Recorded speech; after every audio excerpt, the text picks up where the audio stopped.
ಕಾಶ್ಮೀರ್ನಲ್ಲಿ ಪಾಂಪೋರ್ನಲ್ಲಿ ಮಾತ್ರ ಸಿಗುತ್ತೆ, ಇನ್ನೆಲ್ಲೂ ಸಿಗೋದಿಲ್ಲ ಅಂತ ಗೊತ್ತಾಯ್ತು.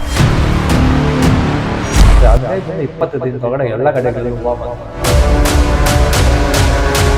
ಮಾರ್ಕೆಟಲ್ಲಿ ನಾನು 1,000 ರೂಪಾಯಿಗೆ 1 ಗ್ರಾಮ್ ಕೊಟ್ಟೆ. ಸೊ ಈ ಥರ ಸಫ್ರಾನ್ ಸಿಗೋದು ಮಾರ್ಕೆಟಲ್ಲಿ ತುಂಬ ಇರಲ್ಲ. ಭಾರತದಲ್ಲಿ ಸಫ್ರಾನ್ ತುಂಬ ಕಡಿಮೆ ಸಿಗ್ತಾ ಇದೆ. 96% ಸಫ್ರಾನ್ ಏನಿದೆ ಬರ್ತಾ ಇರೋದು ಇಂಪೋರ್ಟ್ ಆಗಿ. 1 ಗ್ರಾಮ್ಗೆ 1,000 ಕೊಟ್ಟು ತಗೊಂಡು ತುಂಬ ಜನ ಇದ್ದಾರೆ. ರೈತರು ಇದೇ ಥರ ಸೆಟಪ್ ಮಾಡಬೇಕಾ? ಬೇಕಾಗಿಲ್ಲ. ಒಂದು ಸತಿ ಬೀಜ ತಂದ್ರೆ ಸಾಕು, ಲೈಫಲ್ಲಿ ಎಂಟೈರ್ ಲೈಫಲ್ಲಿ ಮತ್ತೆ ಬೀಜ ತರಬೇಕು ಅನ್ನೋ ನೆಸಿಟಿ ಇಲ್ಲ.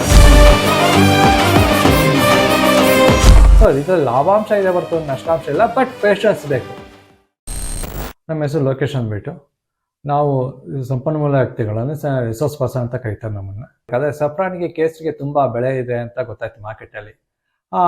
ಈಗ ನೋಡ್ಬೋದು, ಸಫ್ರಾನ್ ಒರಿಜಿನಲ್ ಸಫ್ರಾನ್ ಆಕ್ಚುಲಿ ನಾನು ಹುಡ್ಕೊಂಡು ಹೋಗಿದ್ದು ಒರಿಜಿನಲ್ ಸಫ್ರಾನ್ಗೆ ಮಾರ್ಕೆಟ್ಗೆ. ಒರಿಜಿನಲ್ ಯಾವುದೇ ಪ್ರಾಡಕ್ಟ್ ತಗೊಬಂದು ಟೆಸ್ಟ್ ಮಾಡಿದ್ರೆ ಮನೆಯಲ್ಲಿ ಅದು ಸಫ್ರಾನ್ ಆಗ್ತಾನೆ ಇದ್ದಿಲ್ಲ, ಅರ್ಧಕ್ಕರ್ಧ ಡೂಪ್ಲಿಕೇಟ್ ಇರ್ತಾ ಇತ್ತು, ಮತ್ತು ಕ್ವಾಲಿಟಿನೂ ಇರ್ತಾ ಇದ್ದಿಲ್ಲ. ಆಮೇಲೆ ನಾನು ಫೈಂಡ್ ಔಟ್ ಮಾಡಿದ್ರೆ ಸಫ್ರಾನ್ ಒರಿಜಿನಲ್ ಯಾವ ಥರ ಇರುತ್ತೆ ಅಂತ. ಅದಾದಮೇಲೆ ಅದನ್ನು ಯಾಕೆ ಅದನ್ನು ನೋಡಿದಾಗ ಕೇವಲ ಕಾಶ್ಮೀರದಲ್ಲಿ ಮಾತ್ರ ಬೆಳೀತಾರೆ, ಅದು ಬಿಟ್ಟು ಇರಾನಲ್ಲಿ ಬೆಳೀತಾರೆ ಅಂತ ಗೊತ್ತಾಯಿತು. ನಮ್ಮ ಕಾಶ್ಮೀರ್ ವೆರೈಟಿಗೆ ತುಂಬ ಕಾಸ್ಟ್ಲಿ ಮಾರ್ಕೆಟ್ ಇದೆ, ಮತ್ತು ಒರಿಜಿನಲ್ ಸಫ್ರಾನ್ ಕಾಶ್ಮೀರ್ ಅಂತ ಹೇಳ್ತಾರೆ. ಸೊ ಹಾಗಾಗಿ ಅದನ್ನ ಬೆಳಿಬೋದು ಅಂತ ಯೋಚನೆ ಮಾಡ್ಬೋದು. ಬಟ್ ಅದ್ರ ಬಗ್ಗೆ R&D ಮಾಡಿದಾಗ ಹೇಗೆ ಬೆಳೆಯೋದು ಏನು ಅಂತೆಲ್ಲ ಮಾಡಿದಾಗ ಅದ್ರ ಬಗ್ಗೆ ಎಲ್ಲ ತುಂಬ ಜನ ಹೇಳ್ತಾರೆ, ನಂಗೆ ಗೊತ್ತಿಲ್ಲ. ಬಟ್ ಇರಾನ್ನಲ್ಲಿ ಒಬ್ಬ ಮಾಡಿದ್ರು ಸೈಂಟಿಸ್ಟ್, ಅವರು ಇಂಡೋರ್ ಫಾರ್ಮಿಂಗ್ ಮಾಡಿ ಚೆನ್ನಾಗಿ ಸಕ್ಸಸ್ ಆಗಿದ್ರು. ಇದಕ್ಕೆ ಸೆಟಪ್ ಮಾಡಬೇಕಾದ್ರೆ ಇದಕ್ಕೆ ಬಂದಿರೋ ತೊಂದರೆಗಳು ಹೇಳ್ಬೇಕಾದ್ರೆ ಮೊದಲಿಗೆ ಇದಕ್ಕೆ ಈ ಸ್ಟ್ಯಾಂಡ್ ಇದೇ ಕ್ವಾಲಿಟಿ ಇರಬೇಕು, ಇಷ್ಟ ಹೈಟಲ್ಲಿ ಇರಬೇಕು ಅಂದರು. ಸೊ ಅದಕ್ಕಂತಾನೆ ಸ್ಟ್ಯಾಂಡನ್ನ ಶೀಟ್ ತೆಗೆದು ಅಂದರೆ MS ಶೀಟ್ ತೊಗೊಂಡು ಅದನ್ನೇ ಕಟ್ ಮಾಡಿಸಿ ಅದನ್ನೇ ಬೆಂಡಿಂಗ್ ಮಾಡಿಸಿ ರೆಡಿ ಆಯಿತು. ಅದಾದಮೇಲೆ ಇದಕ್ಕೆ ಲೈಟಿಂಗ್ ಬೇಕಾಗುತ್ತೆ ಮೈನಾಗಿ ಇಂಪಾರ್ಟೆಂಟಾಗಿ. ಆ ಲೈಟ್ಗೋಸ್ಕರ ನಾವೇನು ಮಾಡಿದ್ವಿ, ಅದನ್ನು ಸ್ಟಡಿ ಮಾಡಿದ್ವಿ, ಲೈಟ್ ಯಾವ ಥರ ಇರಬೇಕು, ಎಷ್ಟು ಬೆಳಕು ಬೇಕು ಅಂತ. ಬಟ್ ನಾವು ನೋಡಿದಾಗೆ ಬೆಳಕು ನಮಗೆ ಕಾಣಿಸೋದು ವೈಟ್ ಲೈಟು. ಆ್ಯಕ್ಚುಲಿ ಮನುಷ್ಯನ ಕಣ್ಣು ಕಾಣಿಸೋದು ವೈಟ್ ಲೈಟು, ಬಟ್ ಆ್ಯಕ್ಚುಲಿ ಬರೋದು ಲೈಟಿಂಗು ನೇರಳೆ ಬಣ್ಣ ಇರುತ್ತೆ. ಸೊ ಆ ಕ್ಯಾಲ್ಕುಲೇಷನ್ ಮೇಲ್ಗಡೆ ನಾವು R&D ಮಾಡಿರೋದನ್ನ ಸ್ಟಡಿ ಮಾಡಿದಾಗ ಲೈಟು ಪಿಂಕ್ ವಿತ್ ಬ್ಲೂ ಲೈಟೇ ಬೇಕಾಗುತ್ತೆ, ವಿತ್ ವೈಟ್ ಲೈಟು ತುಂಬ ಕಡಿಮೆ ಬೇಕಾಗುತ್ತೆ ಅಂತ ಗೊತ್ತಾಯಿತು. ಸೊ ಅದನ್ನು ಸರಿ ಅಂತ ಎಲ್ಲಿ ಅಂತ ಹುಡ್ಕೋಣ ಅಂತ ಲೈಟ್ ಹುಡ್ಕಿದ್ವಿ. ನಾವು ಪೆಟ್ ಬಿಸ್ನೆಸ್ ಇರೋದ್ರಿಂದ ಲೈಟ್ಸ್ ಸಿಗುತ್ತೆ ಮಾರ್ಕೆಟಲ್ಲಿ. ಬಟ್ ಒಂದು light cost nearly 6,500 to 7,000 rupees ಇದೆ, ಆ ಒಂದು ಸಿಂಗಲ್ ಲೈಟ್ ಟ್ಯೂಬ್ ಲೈಟ್ಗೆ. ಸೊ ನಾವು ಇದಕ್ಕೆ ಸಫ್ರಾನ್ನ ಫಸ್ಟ್ ನಾವು ಇದನ್ನು 10 ಕಿಲೋ ಸಫ್ರಾನ್ ತಗೊಬಂದ್ವಿ. ಸೊ ಕೊಡಬೇಕಾದ್ರೆ ಅವ್ರು ಪೂರ್ತಿ ನೀಟಾಗಿರೋದು ಕೊಟ್ಟಿಲ್ಲ. ನಾನು ಸ್ಟಡಿ ಮಾಡಿರೋ ಪ್ರಕಾರ 10 ಗ್ರಾಮಿಂದ ಹೆಚ್ಚಿಗೆ ಇರೋವಂಥ ಕ್ರೋಮ್ ಅಂದರೆ ಗಡ್ಡೆ, 10 ಗ್ರಾಮಿಗಿಂತ ಗಡ್ಡೆ ಇರೋದು ತೂಕದಕ್ಕಿಂತ ಹೆಚ್ಚಿಗಿರೋ ಗಡ್ಡೆ ಮಾತ್ರನೇ ಹೂವು ಬರೋದು, ಅದಕ್ಕಿಂತ ಕಡಿಮೆ ಬರೋದ್ರಲ್ಲಿ ಹೂವು ಅಷ್ಟಾಗಿ ಬರೋದು ಚಾನ್ಸಸ್ ತುಂಬ ಕಡಿಮೆ ಇರುತ್ತೆ. ಸೊ ಹಾಗಾಗಿ ನಾವು ಆರ್ಡರ್ ಕೊಟ್ಟರೆ 10 kg ಆರ್ಡರ್ ಟೆಸ್ಟಿಂಗ್ ಅಂತ ತರಿಸ್ಕೊಂಡಾಗ ಅವನು ಕೊಟ್ಟಿದ್ದು ನಮಗೆ ಸರಿ ಸುಮಾರು 6 kg ಹೇಳ್ಬೇಕಾದ್ರೆ. ಯಾಕೆ ಅಂತ ಹೇಳಿದ್ರೆ ಬಂದಿದ್ದು 10 kgನೇ, ಬಟ್ ಅದರಲ್ಲಿ ಕಸ, ಮಣ್ಣು, ಧೂಳು, ದುಮ್ಮು ಎಲ್ಲ ಬಂದಿತ್ತು. ಮತ್ತು ಅಲ್ಲಿಂದ ಪಾರ್ಸಲ್ ಕಾಶ್ಮೀರಿಂದ ಇಲ್ಲಿ ಬರೋಷ್ಟರಲ್ಲಿ 15 ದಿನ ಆಗಿತ್ತು ಪಾರ್ಸಲ್ ಬರೋದಕ್ಕೆ. ಅಷ್ಟರಲ್ಲಿ ಸ್ವಲ್ಪ ಗಡ್ಡೆಗಳು ಕೊಳೆಯೋದು ಸ್ಟಾರ್ಟ್ ಆಗಿತ್ತು. ಅದನ್ನೆಲ್ಲ ಕ್ಲೀನ್ ಮಾಡಿ ನಾವು ಅದನ್ನು ಟ್ರೇ ಸಿಸ್ಟಮ್ ಅಂತ ಹೇಳ್ತೀವಿ. ಸೊ ಅದಕ್ಕೆ ಅಂತ ನಾವು ಇಲ್ಲಿ ಕೆಲವರು ಹೇಳಿದ್ರು ಇಲ್ಲ ಮರದ ಟ್ರೈ ಯೂಸ್ ಮಾಡಿ ಅಂತ. But as per my studies, so ಮರದ ಟ್ರೈ ಯೂಸ್ ಮಾಡಿದಾಗ ಕಂಟಾಮಿನೇಷನ್ ಅನ್ನೋದು ಬೇಗ ಬರುತ್ತೆ. ಮತ್ತು ಒಂದ್ಸತಿ ಕಂಟಾಮಿನೇಷನ್ ಅಡಾಪ್ಟ್ ಆಯಿತು ವುಡನ್ಗೆ ಅಂತ ಹೇಳಿದ್ರೆ ಅದು ಮತ್ತೆ ಕಂಟಾಮಿನೇಷನ್ ತೆಗೆದು ತುಂಬ ಕಷ್ಟ ಇರುತ್ತೆ. ಸೊ ಹಾಗಾಗಿ ನಾವು ಪ್ಯಾಡಿ ಗ್ರೋ ಟ್ರೈಸು ಯೂಸ್ ಮಾಡಿದ್ವಿ. ಆ ಪ್ಯಾಡಿ ಗ್ರೋ ಟ್ರೈನಲ್ಲಿ ನಾವೇನು ಮಾಡ್ತೀವಿ ಅಂದರೆ ಈ ಸಫ್ರಾನ್ ಗಡ್ಡೆಗಳನ್ನ ಒಂದು ಟ್ರೈ ಅಂದರೆ ಆ ಟ್ರೈ ಸೈಜ್ ಬಂದು 2x1 ಬರುತ್ತೆ ಫೀಟಲ್ಲಿ. ಸೊ ಆದರೆ ನಾವು ಗಡ್ಡೆಗಳನ್ನ ಒಂದು ಟ್ರೈಗೆ 2 to 5 kg ಜೋಡಿಸ್ತೀವಿ. ಅದು ಯಾವ ಕಾಲ ಅಂತ ಹೇಳಿದ್ರೆ ಹೌದು ಸಫ್ರಾನ್ ತುಂಬ ಬೇಕಾಗಿರೋ ಸೀಸನ್ಸ್ ಅಂತ ಇದಕ್ಕೆ ಟೋಟಲ್ ಆಗಿ ನಾವು 3 ಸೀಸನ್ ಹೇಳ್ತೀವಿ. ಒಂದು ಫ್ಲವರಿಂಗ್ ಸೀಸನು, ಆಮೇಲೆ ಗ್ರೋಯಿಂಗ್ ಸೀಸನು, ಆಮೇಲೆ sleeping season.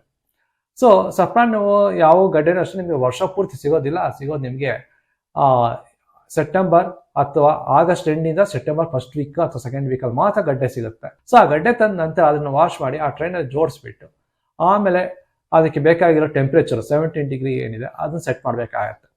So 17 degree set ಮಾಡಿದಾಗ ಅದು ಸ್ಲೀಪರ್ ಮೋಡಲ್ ಇದ್ದಂಥ ಗಡ್ಡೆಗಳು ಬೇಕಪ್ ಆಗೋದಕ್ಕೆ ಸ್ಟಾರ್ಟಪ್ ಆಗಿ ಅದ್ರ ಮೇಲೆ ಕ್ರೋಮ್ಸ್ ಮೇಲ್ಗಡೆ ಕೊಂಬ್ ಬರೋಕ್ಕೆ ಸ್ಟಾರ್ಟ್ ಆಗುತ್ತೆ. ಅಂದರೆ ಬೆಳ್ಳುಳ್ಳಿ ಅಥವಾ ಈರುಳ್ಳಿನಲ್ಲಿ ಮೊಳಕೆ ಆ ಥರ ಬರುತ್ತೆ, ಅದೇ ಥರ ಇದರಲ್ಲಿ ವೈಟ್ ಕಲರ್ ಮೊಳಕೆ ಬರೋದು ಸ್ಟಾರ್ಟ್ ಆಗುತ್ತೆ. ಆ ಸ್ಟಾರ್ಟ್ ಆದಾಗ ಅದು ಆ ಮೊಳಕೆ ಒಂದು 3 ಇಂಚ್ ಅಷ್ಟು ಎತ್ತರ ಬಂದಾಗ ನಾವು ಅದಕ್ಕೆ ಕೋಟ್ ಶಾಕ್ ಅಂತ ಕೊಡ್ತೀವಿ. ಕೋಟ್ ಶಾಕ್ ಅಂದರೆ ಇದ್ದಕ್ಕಿದ್ದಾಗೆ ಅದಕ್ಕೆ ಕರೆಂಟ್ ತುಂಬ ಹೆವಿ ಕೋಟ್ ಶಾಕ್ ಕೊಡಬೇಕಾಗತ್ತೆ. ಸೊ ಆ ಹೆವಿ ಕೋಡ್ ಶಾಕ್ನ 1 ವೀಕ್ ಕಂಟಿನ್ಯೂಸ್ 24/7 ಕೊಡಬೇಕಾಗತ್ತೆ, 1 ವೀಕ್ ಫುಲ್ ಆಗಿ. ಸೊ ಕೊಟ್ಟಾಗ ಅದ್ರ ಚಳಿ, ತುಂಬಾ ಚಳಿ ಆದಾಗ ಅದಕ್ಕೆ ಶಾಕ್ ಆಗಿ ಅದು ಹೂವು ಆಳಕ್ಕೆ ಪ್ರಾರಂಭ ಮಾಡುತ್ತೆ. ಸೊ ಒಂದು ಸತಿ ಹೂವು ಆಳುತ್ತೆ ಅಂದ್ರೆ 15ರಿಂದ 20 ದಿನದೊಳಗಡೆ ಎಲ್ಲ ಗಡ್ಡೆಗಳಲ್ಲೂ ಹೂವು ಬಂದ್ಬಿಡುತ್ತೆ. ಸೊ ಆ ಗಡ್ಡೆಗಳ ಹೂವು ಬಂದಿದ್ದ 3 ದಿನಕ್ಕೆ ನಾವು ಹೂವನ್ನು ತೆಗಿಕೊಬೇಕಾಗತ್ತೆ. ತಗೊಂಡು ಆಮೇಲೆ ಅದನ್ನ ನಾವು ಡ್ರೈ ಬೇಕಾದ್ರೆ ಡ್ರೈ ಮಾಡಬಹುದು, ಇಲ್ಲ ವೆಟ್ ಬೇಕಾದ್ರೆ ಹಾಗೆ ಕೊಡ್ಬೋದು. ಸೊ ಆ ಹೂವು ತೆಗೆದಿದ್ದಾದ್ಮೇಲಕ್ಕೆ ಅದರಲ್ಲಿ ಹಸಿರು ಬಣ್ಣದ ಎಲೆಗಳು ಕಾಣಿಸೋಕೆ ಸ್ಟಾರ್ಟ್ ಆಗುತ್ತೆ. ಇದು ಬಂದು ಹುಲ್ಲಿನ ಜಾತಿ ತರ ಇರುತ್ತೆ ಇದು. ಸೊ ಅಂದ್ರೆ ಜನವರಿ ಅಷ್ಟೊತ್ತಿಗೆ ನಿಮ್ಗೆ ಹಸಿರು ಬಣ್ಣದ ಎಲೆಗಳು ಸ್ಟಾರ್ಟ್ ಆಗಿರುತ್ತೆ. ಸೊ ಅದನ್ನ ನಾವು ನಮ್ಮಲ್ಲಿ ಲ್ಯಾಬಲ್ಲಿ ನಾವು ಕೋಕೋಪಿಟ್ ಅಲ್ಲಿ ಪ್ಲಾಂಟಿಂಗ್ ಮಾಡ್ಕೊತಾ ಇದ್ದೀವಿ. ಸೊ ಕೋಕೋಪಿಟ್ ಪ್ಲಾಂಟಿಂಗ್ ಮಾಡಿದ್ಮೇಲೆ ಸೊ ಅದು ಅಂದ್ರೆ ಜನವರಿಯಿಂದ ಅಪ್ ಟು ಮೇವರೆಗೂ, ಹೆಚ್ಚು ಕಡಿಮೆವರೆಗೂ ಕೋಕೋಪಿಟ್. ಆಗ AC ಟೆಂಪ್ರೇಚರ್ ಅಷ್ಟೊಂದು ಬೇಕಾಗಿಲ್ಲ, ಸ್ವಲ್ಪ ರೈಸ್ ಮಾಡ್ಬೋದು. 26 ವರೆಗೂ, 24 to 26 ವರೆಗೂ ಹೋಗ್ಬೋದು, ಏನು ತೊಂದರೆ ಇಲ್ಲ.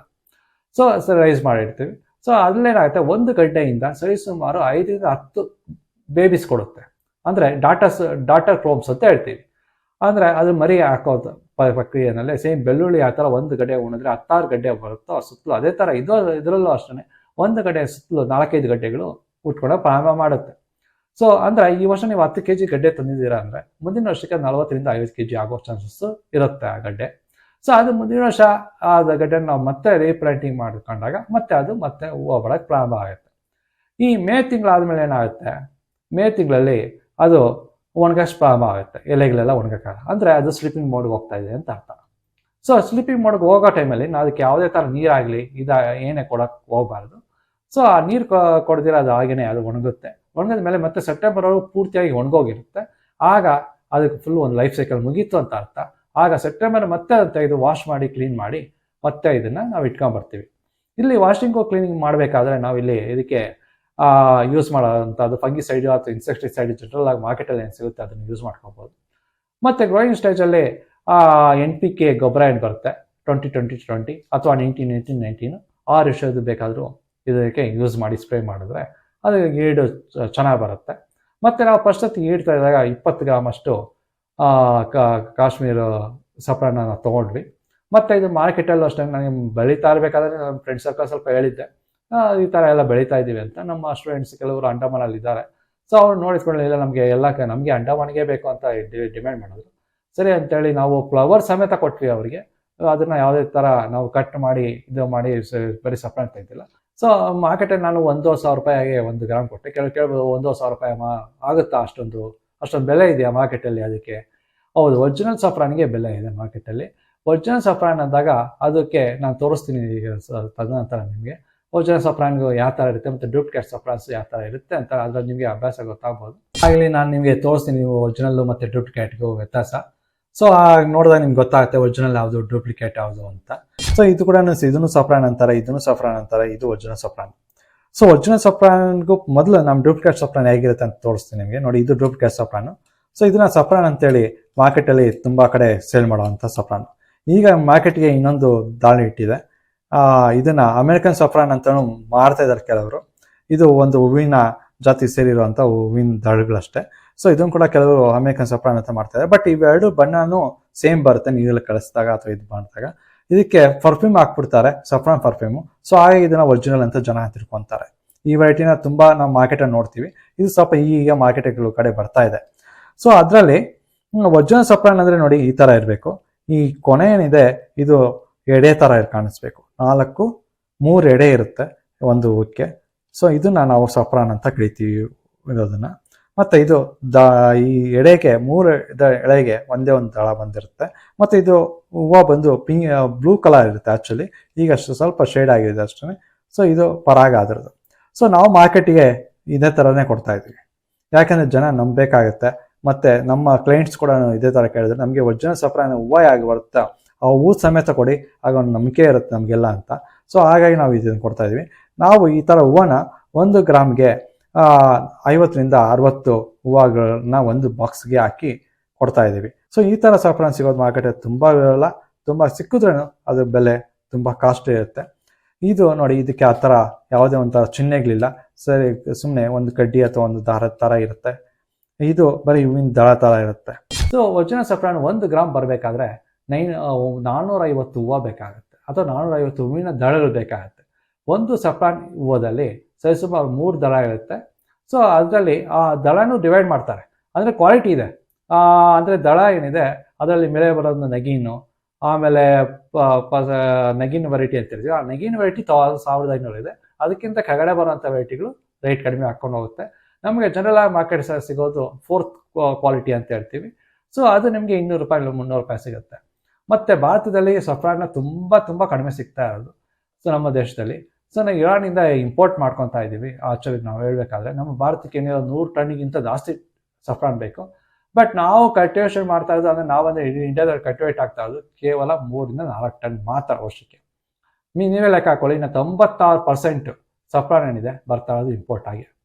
ಬಟ್ ಆ ಇಂಪೋರ್ಟ್ ಆಗಿ ಬರ್ತಾ ಇರೋ ಸಫ್ರಾನ್ ಕೂಡ ಒರಿಜಿನಲ್ ಇಲ್ಲ. ಜೊತೆಗೆ ಅದರ ಕ್ವಾಲಿಟಿ ಕೂಡ ನಮ್ಮ ಕಾಶ್ಮೀರ್ ಕಂಪೇರ್ ಮಾಡಿದ್ರೆ ಇದರ ಬರೋ ಅಂಥ ರಾಸಾಯನಿಕಗಳಿಗೂ ಇರಾನಿಂದ ಬರ್ತಾ ಇರೋ ಹೂವಿನಲ್ಲಿರೋ ರಾಸಾಯನಿಕಗಳು ತುಂಬಾ ವ್ಯತ್ಯಾಸ ಇದೆ. ನಮ್ಮದು ಹೈ ಕ್ವಾಲಿಟಿ ಮತ್ತು ಸುಪೀರಿಯರ್ ಕ್ವಾಲಿಟಿ ಇದೆ, ಪ್ರೀಮಿಯಂ ಕ್ವಾಲಿಟಿ ಇದೆ. ಇದು ಪ್ರಪಂಚದಲ್ಲಿ ಹೆಚ್ಚು ಡಿಮ್ಯಾಂಡ್ ಇರೋದ್ರಿಂದ ಸೊ ಹಾಗಾಗಿ ಇದು ಸಿಗ್ತಾ ಇಲ್ಲ ಒಂದು ಮಾರ್ಕೆಟಲ್ಲಿ. ಮತ್ತು ಇದು 1 ಗ್ರಾಮ್ಗೆ 1,000 ಕೊಟ್ಟು ತೊಗೊಳೋರು ತುಂಬ ಜನ ಇದ್ದಾರೆ, ಯಾಕೆಂದರೆ ಒರಿಜಿನಲ್ ಅಂತೇಳಿ. ಮತ್ತು ಇಲ್ಲಿ ನಮ್ಮಲ್ಲಿ 1 ಕಪ್ ಅಂತೇಳಿ 450 ದಳ ಇರುತ್ತೆ. ಬಟ್ ನೀವು ಮಾರ್ಕೆಟಲ್ಲಿ ತುಂಬ ಕಂಪ್ನಿ ಚೆಕ್ ಮಾಡಿ ನೋಡಿ, 450 ದಳಗಳು ಅದರಲ್ಲಿ ಬರೋದಿಲ್ಲ.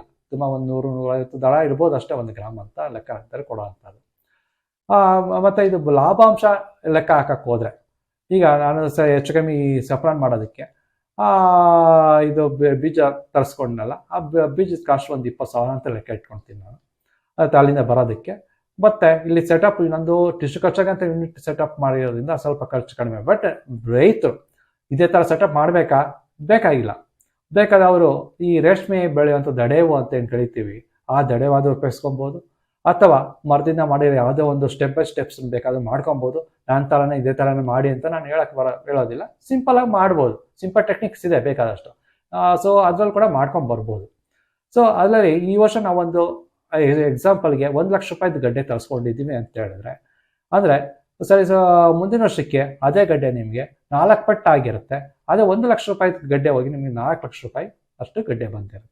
ಒಂದು ಪ್ಲಸ್ ಹೂವು ಏನು ಬರುತ್ತೆ, ದಟ್ ಈಸ್ ದ ಪ್ರಾಫಿಟಬಲ್ ಅಂತ ಹೇಳ್ತೀವಿ. ಅಂದರೆ ಪ್ಲಸ್ ಪ್ರಾಫಿಟಬಲ್ ಅಂದರೆ ಬಡ್ಡಿಗೆ ಚಕ್ರ ಬಡ್ಡಿ ಹೂವು ಇದ್ದಂಗೆ. ಅಂದರೆ ಗಡ್ಡೆಗಳು ಇಂಪಾರ್ಟೆಂಟ್. ಇಲ್ಲಿ ಗಡ್ಡೆಗೆ ಎಷ್ಟು ನೀವು ಇಟ್ಕೊತೀರಾ ಅಷ್ಟೇ ಹೂವುಗಳ ಸಂಖ್ಯೆ ಜಾಸ್ತಿ ಆಗುತ್ತೆ.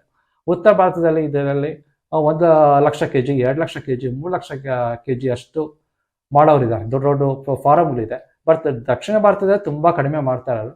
ಈಗೀಗ ಎಲ್ಲ ಅಭ್ಯಾಸ ಮಾಡ್ತಾ ಇದ್ದಾರೆ ಮಾಡೋದಕ್ಕೆ.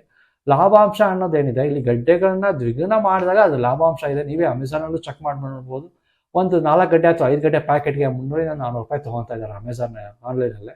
ಸೊ ಗಡ್ಡೆಗಳಿಗೂ ಮಾರ್ಕೆಟ್ ಇದೆ, ಜೊತೆಗೆ ಅದರ ಬರೋ ಹೂಕ್ಕೂ ಮಾರ್ಕೆಟ್ ಇದೆ. ಆ ಹೂವಿನ ದಳ ಏನಿದೆ, ಆ ಹೂವಿನ ದಳನ ನಾವು ಎಸೆನ್ಸ್ ಮಾಡೋದ್ರಲ್ಲಿ, ಜೊತೆಗೆ ಸೋಪ್ ಮಾಡೋದಕ್ಕೆ, ಸುಗಂಧ ದ್ರವ್ಯಗಳು ಮಾಡೋದಕ್ಕೆಲ್ಲನೂ ಉಪಯೋಗಿಸ್ಕೊಬೋದು ಹೂವಿನ ದಳನ. ಸೊ ಇದರಲ್ಲಿ ಲಾಭಾಂಶ ಇದೆ ಹೊರತು ನಷ್ಟಾಂಶ ಇಲ್ಲ. ಬಟ್ ಪೇಷನ್ಸ್ ಬೇಕು, ಪೇಷನ್ಸ್ ಇದ್ರೆ ಆಗುತ್ತೆ.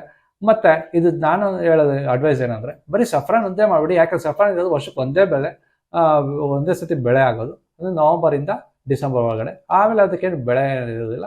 ಸೊ ಹಾಗಾಗಿ ಅದೇ ಲ್ಯಾಬಲ್ಲೇ ನೀವು ಮನಸ್ಸು ಮಾಡಿದ್ರೆ ಮಶ್ರೂಮ್ ವೆರೈಟಿಗಳು ಕೂಡ ಮಾಡ್ಕೊಂಬರ್ಬೋದು. ಮತ್ತು ಇದನ್ನು ಮಾಡೋಕ್ಕೆ ಜಾಗ ಎಷ್ಟು ಬೇಕು ಅಂದರೆ, ಸ್ಟಾರ್ಟಪ್ಪಲ್ಲಿ ನೀವು 10x10 ಜಾಗದಲ್ಲಿ ಸ್ಟಾರ್ಟ್ ಮಾಡಿ ಸಾಕು. ಇಲ್ಲ ಅದಕ್ಕೇನು ಚಿಕ್ಕ ಜಾಗ ಇದ್ರೂ ನಡೆಯುತ್ತೆ.